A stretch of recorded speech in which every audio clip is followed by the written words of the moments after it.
Hello. Thank you for participating in this research project. This project seeks to explore the psychotherapeutic benefits of forgiveness. It will explore ways in which the practice of forgiveness might be integrated into a toolbox of modern spiritual practices. Forgiveness or feud, those seem to be the options available.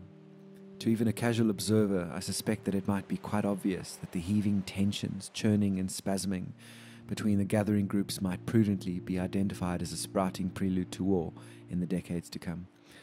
There are oppressions to answer for, crimes to be avenged, prejudices to be atoned for, grudges to be settled. Perhaps you might argue that the exacting of the pound of flesh from conveniently assigned scapegoats, our contemporary Judases, is the only answer that will satisfactorily put to bed any lingering resentments that have accumulated over decades and centuries of injustice. A more reasonable take, I think, is that our keen enthusiasm for mob justice will keep us engaged in a vicious cycle of vengeance and regret.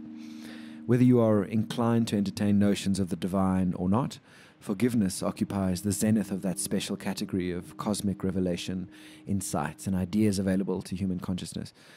Along with the capacity to abstract and the propensity for imagination, the enshrined tradition of forgiveness and forgiving stands at the pinnacle of human ingenuity. We are complicated creatures, having largely delivered ourselves from the clutches of scarcity, environmental catastrophe, and from the jaws of those who hunted us. We might rightly be called the most successful species to have emerged from the Earth's ageless womb. A prolific tool-using species, we assimilate tools and technologies into our sense of self readily and so extend our advantage. Psychotechnologies such as literacy, numeracy, symbology, meditation, prayer, contemplation, and abstraction represent some of our best work. We found our way out of the trees and into concrete homes, out of the jaws of the hunter into the convenience of meat processing factories, from stargazers to interplanetary explorers who have allied with the technologies we have given birth to. If evolution is directed by the shifting vicissitudes of the environment, we have stepped onto the road of becoming the masters of our evolution by beginning to conquer, tame, and take control of our environment. We have been relentlessly probing mystery into extinction so that no unknown variables can be left to catch us by surprise. As we courageously explore the limits of our ingenuity and continue to classify the intricacies of that outer world, the mysteries of the inner world remain largely discarded on the workroom floor. That domain that the poets and prophets reported on seems to us moderns a vestige of our ignorant ancestors who prayed to the sun for rain and who, for a good harvest season, performed their ritual dances until exhaustion engulfed them. Viktor Frankl was not alone among his peers in his belief that true healing was to be found in a dimension beyond psychodynamics and the profane. Abraham Maslow, known for his quite grounded hierarchy of basic human needs, later in his life inserted self-transcendence at the apex of this list of basic human requirements. Carl Jung famously noted, what most people needed was not endless rumination on their past and lengthy episodes of talk therapy, but an encounter with what he called the numinous. Whatever we think about the ideas, rituals, and traditions around divinity, the noetic, the numinous, the transcendent, the sublime, the ultimate, these ideas and practices have served as foundational cornerstones upon which our modern psyches have been built. To discard them casually, like toddlers' playthings, seems wasteful and irresponsible, and futile besides. Instead of trying to sell you on the virtues of these ideas, and of forgiveness particularly, I hope to have its value verified by consequence of its practical application. This project will explore the healing potential of a non-denominational, non-religious, devotional practice centered around forgiveness. It seems reasonable to assume that practically anyone could profit from exercises such as this, but my guess is that those of us who find ourselves without any formal link to a spiritual tradition and who have perhaps been divorced from the faith of their childhood might benefit the most. Before we are claimed by the depths, perhaps we might scour the knowledge, rituals and traditions of our forebears for some potentially redemptive wisdom, techniques and practices. On to the practice itself. First off, please note, this set of instructions does not represent a complete, fully formed practice. It is merely a rough template upon which a person might build if they so wished. It isn't magic, nor am I claiming that I have found any sort of silver bullet panacea. At best, it represents a first step in a long line of developmental phases to reacquaint ourselves with ritual, In the long run, I want to find out whether measurable positive physiological and psychological changes can be associated with a regular forgiveness practice. Forgiveness, as practiced here, is not the virtuous act of nobly excusing somebody's transgression against you. It is rather a naked acceptance and acknowledgement of the reality of a person or of a situation. Forgiveness does not excuse transgressions, but rather accepts transgressors and their deeds as part of the world we live in. Much psychological energy is devoted to denial and resistance of the world as we find it. This exercise is partly an act of surrender, where we come to the clear and liberating understanding that reality is as it is, quite apart from our wishes and objections about it. The aim here is more like a perspectival shift than an act of charity.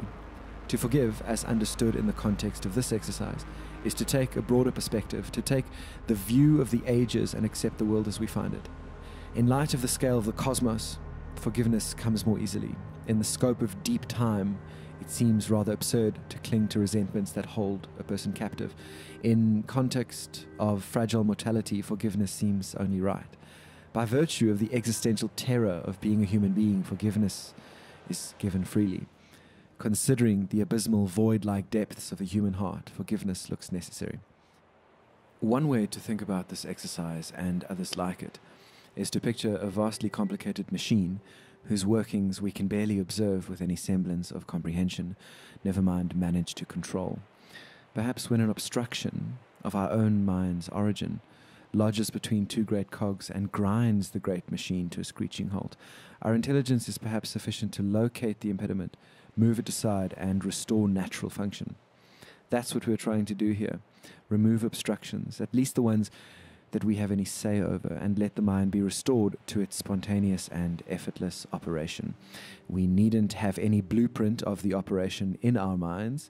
As was previously mentioned, the belief here is that the mind operates freely and spontaneously, but there are times where our interventions and our objections in the shape of resentment and bitterness and regret may act as impediments to natural function. So all we're trying to do is to dissolve the obstructions that we are responsible for so that spontaneous operation can once again be restored, the natural state of operation, that is. Instructions. Acquire a loose piece of paper. A pen or pencil and a set of headphones are preferable for this exercise, but not essential. Perhaps consider pausing this video while you gather these. Find a quiet place where you will not be disturbed. Switch your phone to silent or to airplane mode if you are able. On the piece of loose paper, write down the name of two people whom you have struggled to forgive. Label them as person A and person B. There's going to be no need to force yourself to manufacture feelings of goodwill towards these individuals. They will merely be acting as references for surveying purposes. The first step was to listen to the set of instructions. Step 2 is to fill in the before practice survey, which you can find in the invitation, the second link. Step 3 is to click the link to the video that will serve as the backdrop to the exercise itself. It's a 30-minute video with some nature scenes and music to act as an accompaniment to the practice itself. The final step would be to fill in the after practice survey, 4 steps in total. Once you've completed the before practice survey and begun the exercise video, we will enter into the space of the practice itself. There is no special way to sit or to breathe or to focus. Just sit comfortably, and as the music plays, allow your thoughts to wander freely. We're going to try to greet every thought, feeling, or sensation that arises in our consciousness with the phrase, "I forgive you," much like you would for a mantra meditation.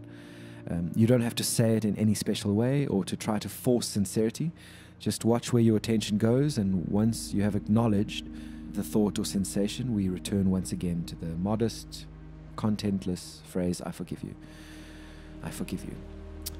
Once the intention has been established, the process doesn't need to be consciously micromanaged and neurotically directed. Memories, impressions, sensations will arise of their own accord in your field of awareness. Your only job is to gently return to the phrase, "I forgive you. I forgive you."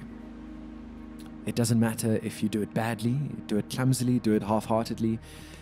It's important that we sit through the 25 minutes and finish the exercise.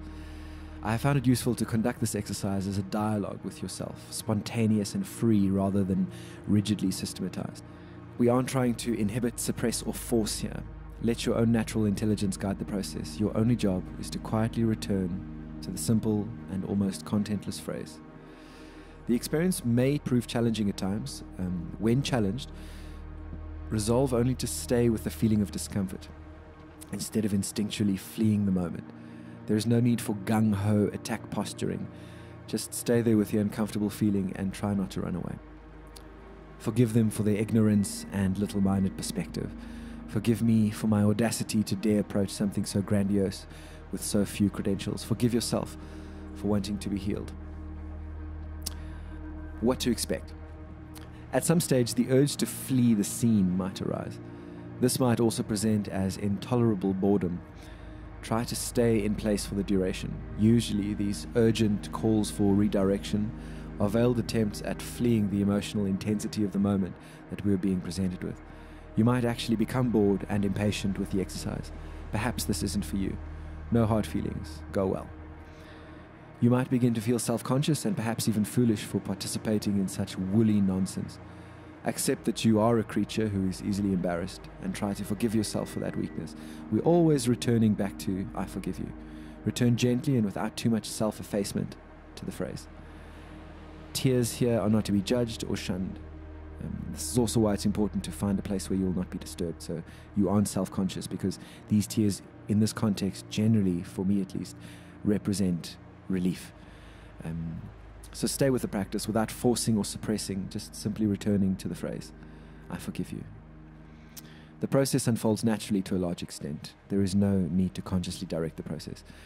This concludes the instructional component. Please follow the link in the invitation to the before practice survey and follow then on to the practice itself, the third link. Thank you very much for participating, and we'll talk again soon.